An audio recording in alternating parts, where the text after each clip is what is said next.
You know that sound? That specific, heavy industrial clang of steel hitting steel? The sound of a reinforced locking mechanism snapping shut with the finality of a judge's gavel?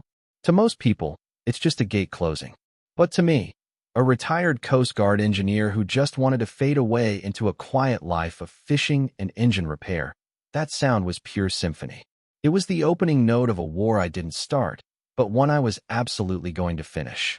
When Corinna Sterling, the self-anointed queen bee of the Oakhaven Estates HOA, stood in front of my $12,000 steel barricade and shrieked, "This is common property," until the veins in her neck bulged, she had no idea she was staring down the barrel of a 30-year military career in logistics and maritime law. She thought she was fighting a grumpy old man. She didn't realize she was declaring war on a fortress. Let me back up. I moved to Oakhaven Harbor, Connecticut, for the silence. I inherited the property from Uncle Dutch, a man who loved diesel engines more than he liked most people. The estate was a dream, a main house, and, crucially, a separate waterfront parcel with a 6-slip marina that Dutch had built back in '87. We're talking military-grade construction, heavy timber, proper permits, the works. It came with its own deed. Separate, untouchable. It was a sanctuary where the smell of salt spray and old creosote was the only perfume I needed. The peace lasted exactly 4 months. Enter Corinna. Picture a woman who color-codes her pantry, irons her athleisure wear, and wields passive aggression like a scalpel. She's married to Councilman Richard Sterling, a local politician with a smile like a used car salesman and eyes like a shark. The invasion began on a Thursday. I watched from my deck as a convoy of 12 luxury SUVs descended on my private marina like a mechanized battalion of entitlement. Out stepped the Book and Chardonnay Club, a dozen women in designer yoga pants, dragging coolers of wine heavy enough to sink a skiff. I walked down, trying to be diplomatic. "Excuse me, ladies," I said, wiping grease from my hands. "This is private property. You can't park here, and you certainly can't drink here." Corinna didn't even blink. She just flashed this sugary, venomous smile, patted my arm like I was a senile golden retriever, and said, "Oh, hi. You must be the nephew. We're just using the community amenities. Don't be silly. Go back to your little tinkering." The audacity hit me like a physical blow. When I pressed her, she dropped the act. Her eyes went cold, and she played her husband's card. She claimed the HOA covenants guaranteed access to all waterfront recreational facilities.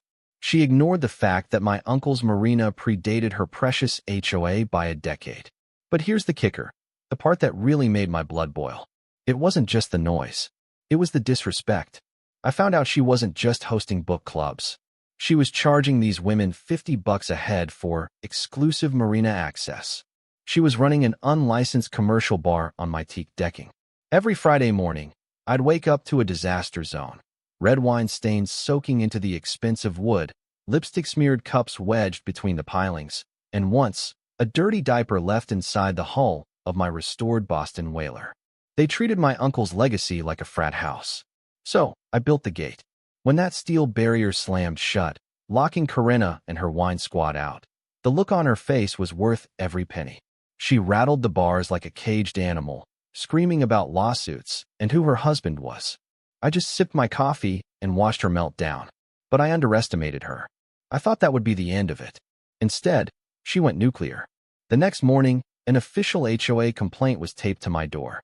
I was accused of antisocial behavior, hoarding community resources, and, get this, creating a visual nuisance. She called an emergency board meeting for Tuesday morning, conveniently, when most working people couldn't attend. She had a copy of the 1997 HOA bylaws, with every vague sentence about community access highlighted in neon pink.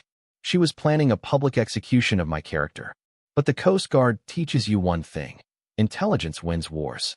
While Corinna was printing flyers, I was in the basement of the town hall, inhaling the smell of dust and old bureaucracy. I met Mrs. Higgins, a town clerk who's been filing papers since the Cold War. She was a tiny woman, frail as a bird, but with eyes that missed nothing.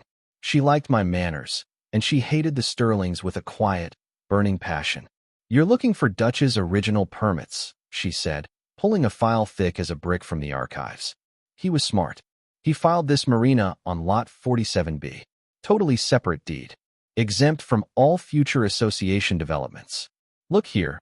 He even has the environmental impact study excluding it from the subdivision. Then she dropped the bomb. She lowered her voice and leaned in, her hands trembling slightly. You know, your neighbor, Mrs. Sterling? She was here 6 months ago. She pulled these same files. She asked specifically about adverse possession laws, how long she'd have to use a property before she could legally steal it. The pieces clicked. This wasn't a misunderstanding. This was a long con. Corinna had been planning to steal my Marina since before I even unpacked my sea bags. She was trying to establish a pattern of use to claim it via squatters' rights. She needed my land to legitimize the fees she was collecting, and she needed the prestige of the Marina to boost the value of the spec homes her husband was secretly building nearby. I walked into that HOA meeting armed with nothing but a manila folder and the truth. Corinna was on stage, running a PowerPoint presentation with photos of my gate, labeling me a threat to neighborhood values. She was performing, playing the victim, the benevolent leader trying to save the community from the angry, unstable hermit. I waited for the Q&A. I stood up, walked to the front, and laid Uncle Dutch's permits on the table. The Marina is on Lot 47B, I said, my voice cutting through the room. It is not, and has never been, HOA property. It is legally exempt. And Mrs. Sterling, you checked these records 6 months ago. You know you're lying. The silence was deafening. Corinna's face cycled through shock, denial, and then pure, unadulterated panic. I had humiliated her in her own kingdom. But as I walked out, I caught her eye. There was no remorse there. Only a dark, calculating rage. She was already texting someone, probably her husband. I had won the battle, but I had just started a war against people who own the city. If you think an angry HOA president is bad, try fighting her husband, who controls the municipal code enforcement. The harassment didn't start with a bang. It started with a whisper campaign. Suddenly, I was a pariah. Neighbors I'd never met would cross the street to avoid me. At the grocery store, I heard whispers of PTSD and violent outbursts. Corinna had been busy. She spun a narrative that I was a dangerous, unhinged veteran stockpiling weapons, rather than a guy who just liked fixing boat engines. It was isolating. It was psychological warfare designed to make me crack, to make me lash out so she could point a finger and say, "See? I told you so." 2 days after I embarrassed Corinna, a city truck pulled up. Out stepped Inspector Vance. Imagine a weasel in a cheap safety vest, smelling like stale cigarettes and desperation. He didn't even say hello. He just marched onto my dock and started inspecting with a clipboard that looked more like a weapon than a tool. "This wiring is non-compliant," he muttered, pointing at a junction box that was military spec and waterproof enough to survive a hurricane. "Railings are too low. Lighting is insufficient for public safety. And this flagpole? It's 3 inches too tall for residential code. It's not public." I snapped, feeling the heat rise in my neck. "It's private property, and that flag stays exactly where it is." He ignored me. He slapped me with a violation notice citing 17 different infractions. The punchline? A recommendation for immediate municipal oversight due to safety hazards. They weren't just trying to fine me. They were trying to seize control of the property using the government as their weapon. I did what any sane person would do. I hired an independent expert. Dr. Emily Chun, a marine engineer with a resume longer than my arm, audited the dock. "This is insane," she told me, checking the pilings. "This structure exceeds current safety codes by 300%.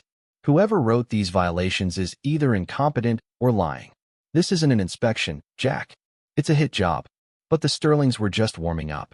Mrs. Higgins, my mole in the archives, started leaving anonymous packages on my porch.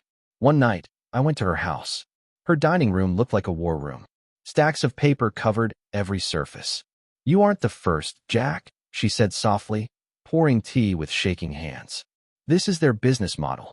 She showed me the file on the Henderson family. They were an elderly couple who owned a waterfront cottage 3 years ago. Same pattern. Fake violations, tax hikes, social ostracization. Councilman Sterling had rezoned their land, devaluing it, then forced them to sell for pennies on the dollar when the tax burden became too high. And guess who bought the Henderson place? Mrs. Higgins asked, tears welling in her eyes. She slid a deed across the table.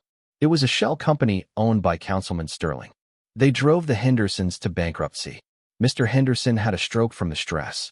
They didn't just steal the house. They killed him. This wasn't a neighborhood dispute. It was a racketeering ring. They targeted the vulnerable, the elderly, the veterans, manufactured a crisis, forced a sale, and flipped the property. They were financially underwater, desperate for cash to cover their debts, and my Marina was their golden ticket. But their greed made them sloppy. Mrs. Higgins had found something else buried deep in a mislabeled box from 1987. A handwritten letter, signed by Corinna Sterling herself when she was just a secretary for the original developer. In the letter, she explicitly acknowledged, the Marina on Lot 47B is private property and excluded from the association due to pre-existing usage rights. She knew. She had always known. Every word out of her mouth for the last 2 years had been a deliberate, documented lie. And then, they made their fatal mistake. Desperate to nail me before I could fight the tax hike, Corinna staged an accident. I watched it happen on my 4K security feed, coffee in hand, unable to believe the stupidity I was witnessing. She snuck onto the edge of my property, wearing oversized sunglasses. She looked around to make sure nobody was watching, tested a loose plank that wasn't actually loose, and then threw herself on the ground. It was bad acting, like a soccer player taking a dive in the World Cup. She writhed around, clutching her ankle, screaming for help to an empty yard.